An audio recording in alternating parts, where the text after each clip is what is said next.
Hi, Sarah. Hey, Adrian. Happy Father's Day. Yeah, happy Father's Day indeed. But, you wouldn't think it from the readings we've got in our gospel today. They're hardly happy Father's Day readings. Do not think I have come to bring peace. I have come not to bring peace, but a sword.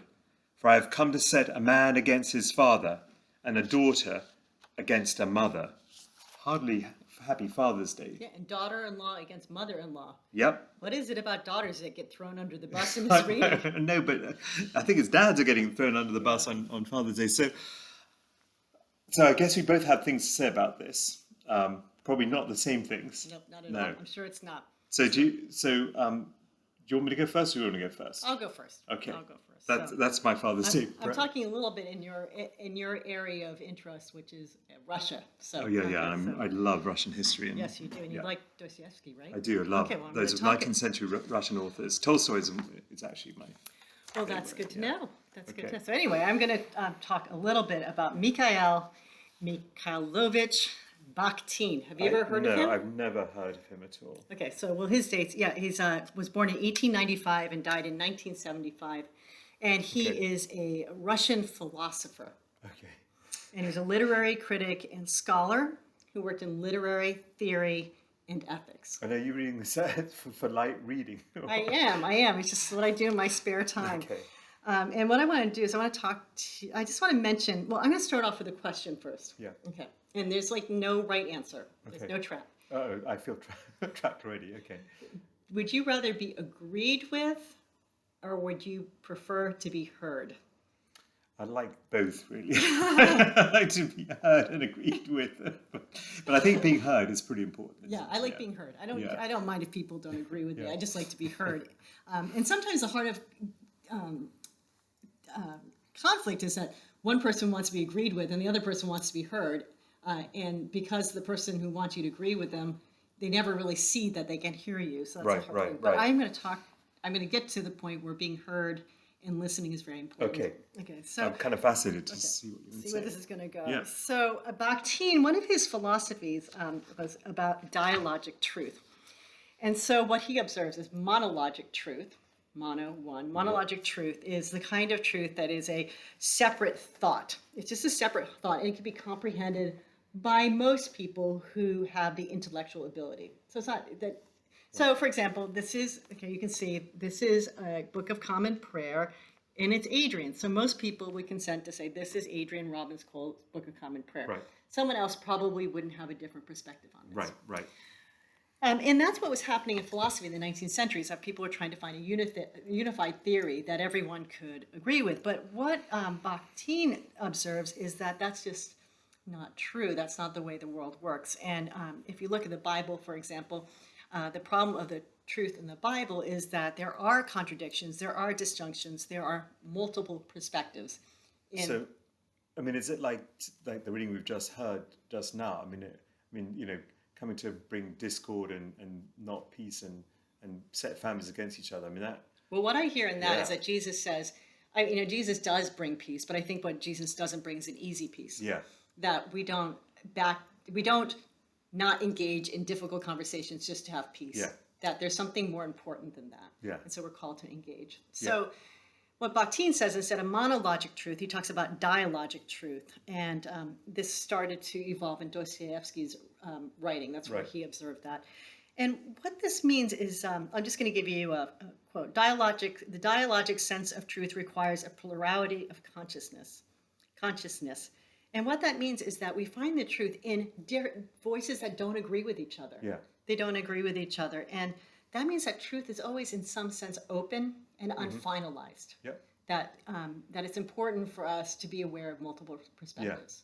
Yeah. Okay.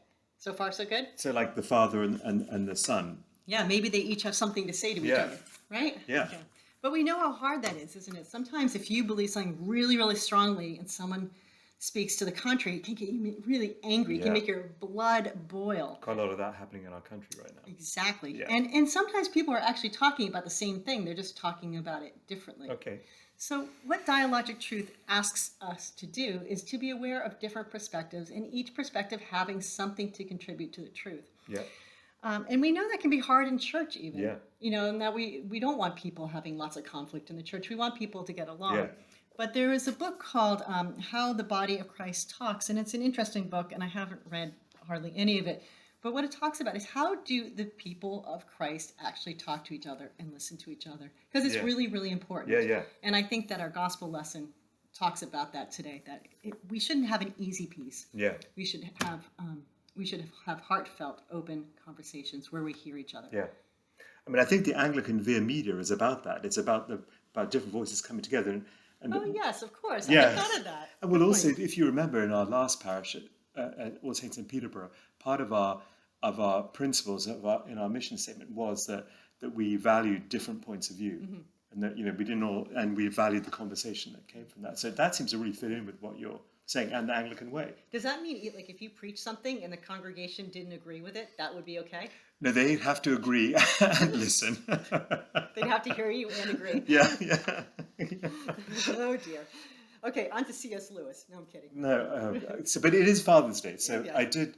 So I mean, I was, I've been really struggling or challenged this week by another. I mean, I'm going to be a real bore here and mention yet a person I often mention is Winston Churchill, and in England there's been a real controversy about the statue of Winston Churchill, in Parliament Square, and I find this really difficult because I see he's as just a towering figure who saved Britain from fascism and terrible things. But I also kind of hear what some people are saying, that he was an imperialist, and he clearly thought the British were maybe a special race and stuff like that. And so I kind of get that, and it's deeply uncomfortable for me to kind of recognize that, and but I think there's a dialogical piece to Yes, have there, indeed. because I don't think it's one or the other. But what it does make me realize, that I was brought up in a school where in the olden days most of the people from that school probably went off to run the empire, and I was brought up in a the British Empire was a good thing, but all of this stuff, a good thing. It probably we were sorry about it, but also we thought that on the whole it brought not many good things. But I think all that's been going on recently has made me have to re-examine things, and that is not a peaceful thing. It's a painful thing, and I'm re-examining it because I'm a Christian. Because my ultimate loyalty is to Christ, and I know that what Jesus says is we have to love our neighbor as ourselves, and and that we're all equal in the sight of God, and that sometimes that involves a lack of peace to when things that haven't been fair, that one has to kind of confront that with. But it's bigger than just that, though. It's bigger than just that. I mean, I think the spiritual life is about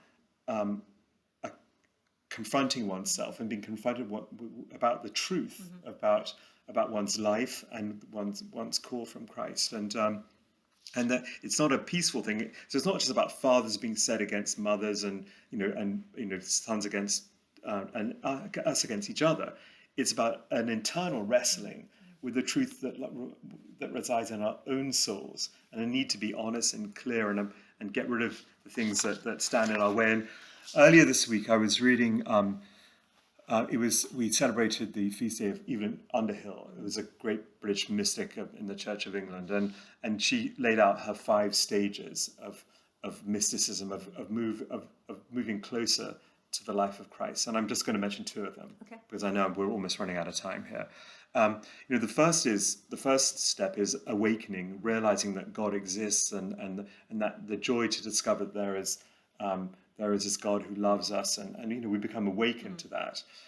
But the second stage is in light of that awareness, and in light of the call of God, and in light of the call of Christ to love our neighbor and to love God. The second stage is that of purgation, purging oneself, because one suddenly realizes that in light of that truth of God and our call, that our lives are often bound up in egoism and selfishness and prejudice and all sorts of things that we need to purge ourselves with. And so the peace, the lack of peace that Christ brings to us is not about to keep us permanently in that state, but it's about to wake us up and shake us up so that we can then move on into that deeper, joyous, fulfilling place of being in true relationship with our neighbor and true relationship with God. And so it's a stage, it's a step on the journey. Does that make Yes, it does make sense. that makes sense? Yeah. Yeah. Yeah. So it's a I hopeful. hear you. Did you hear me? Do you agree? I do agree. Okay. Do you agree with me? Oh, definitely. Did you hear me? I heard you. Also, I'm worried that if I say no, that means I might not get my Father's Day dinner. Or I might talk about Bakhtin for a little bit Oh, longer. okay. All right. All right. Okay. Amen. Amen.